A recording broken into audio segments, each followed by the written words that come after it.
I'm the weather.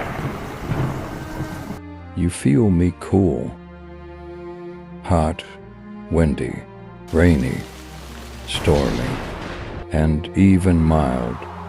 I am influenced by nature. The mighty mountains, the lush green forests, the vast oceans, the rivers, the deserts, and all other natural land uses all influence my nature and behavior.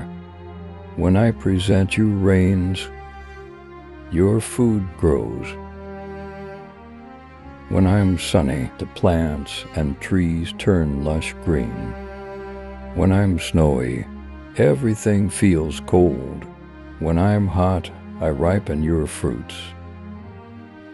When I'm balanced, you thrive. When I'm extreme, you suffer. Yet, you cut my trees. You pollute my air and water. You clear my mountains.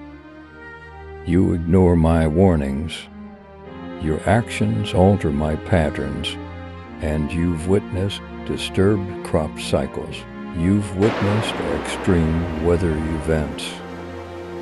You've witnessed the land use flushing in seconds.